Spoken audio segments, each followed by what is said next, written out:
Tapi ada pengkritik, tak semua tapi ada pengkritik yang mengatakan Tan Sri dah beralih kesetiaan daripada UMNO kepada Perikatan Nasional ataupun parti lain. Mungkin disebabkan trend kenyataan Tan Sri yang dilihat seolah-olah nak mempertahankan kerjasama UMNO, PAS dan PPBM meskipun tidak disenangi sebahagian besar daripada ahli UMNO. Contoh, 4 November apabila ada wakil pemuda Selangor merayu kemudahan keluaran KWSP, Tan Sri bagi teguran terbuka. Tan Sri kata fahami dulu akaun 1, akaun 2 KWSP, seolah-olah nak mempertahankan Perdana Menteri yang bukan datang daripada UMNO dan nak marah kepada ahli UMNO ataupun pimpinan UMNO. Ada contoh-contoh lain. 15 November, 4 hari lepas, Tan Sri keluarkan posting Facebook, UMNO, PAS, PPBM jangan berpecah, jangan konflik. Mungkin atas dasar permukaannya kenyataan-kenyataan ini secara individunya tak ada masalah, tapi dia dilihat berlawanan daripada arus perasaan orang UMNO sendiri. Mungkin Tan Sri boleh jelaskan dan perbetulkan persepsi pengkritik-pengkritik Tan Sri sekarang. Ya, pertama kata kunci yang disebut tadi ialah tentang arus pemikiran orang UMNO. Itu perlu kita buat justifikasi. Orang UMNO tu siapa? Adakah beberapa pemimpin UMNO, beberapa warlord UMNO, atau ahli UMNO yang terbanyak? Pada saya yang pentingnya adalah kita melakukan sesuatu mesti berdasarkan kepada falsafah, dasar dan matlamat perjuangan parti. Ya, kadang-kala sesuatu keadaan itu bukan keinginan UMNO, tidak pernah diuji dianya datang daripada UMNO, tapi kerana pembawaan dibawa oleh beberapa tokoh atau beberapa orang atau beberapa yang dirujuk sebagai warlords.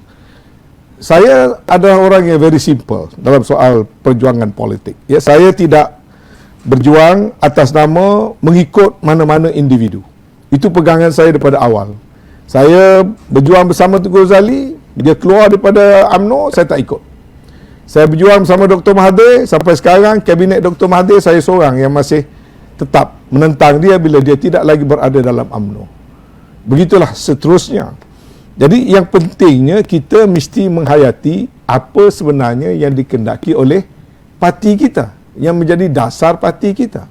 Ya, sebab itu kadang-kadang saya mungkin dilihat sebagai berbeza, tetapi saya juga kadang-kadang tertanya, saya ni berbeza dengan apa? Kalau berbeza dengan pendapat individu atau berbeza dengan kabilah, pada saya itu lumrah. Saya adalah seorang Setiausaha Agung Barisan Nasional. Saya kena menjunjung, mendukung dasar dan keputusan parti peringkat Barisan Nasional. Saya adalah seorang Setiausaha Agung Muafakat Nasional. Saya mesti menjunjung dan menjaga apa yang diputuskan oleh Muafakat Nasional. Saya seorang ketua UMNO bahagian dan ahli parlimen UMNO. Saya mesti menjunjung perjuangan UMNO, bukan apa yang cuba dilakukan oleh orang tertentu. Jadi di sinilah saya merasakan saya kena mengaku terus terang. Pembawaan saya, pandangan saya dalam soal-soal kritikal tentang parti, saya mengakui ada perbezaan dengan pihak-pihak tertentu. Sebagai contoh, bila UMNO membuat keputusan no Anwar, no DAP, saya pegang kejap. Tapi bukan menjadi rahsia lagi, sekarang ada orang yang mencuba untuk meninggalkan keputusan parti itu dan nak membawa satu hala tuju yang lain. Maka saya dilihat seolah-olah tidak selari dengan pemikiran sedemikian. Saya akan pertahankan pendirian saya. No Anwar, no DAP. Begitu juga dalam soal dengan Tan Sri Muhyiddin. Apakah yang parti putuskan? Parti putuskan untuk kita bergabung tenaga antara PAS, UMNO dan PPBM membentuk kerajaan. Kita putuskan kita masuk dalam parti secara en bloc. Kita putuskan kita share common vision dan juga common enemy, no Anwar, no DAP, dan kita putuskan untuk berada dalam kerajaan. Maka apabila ada sesuatu perkara, terutamanya berkait dengan kerajaan, bila kita jadi menteri, kita menjadi menteri yang baik. Dalam kabinet kita ada prinsip collective responsibility.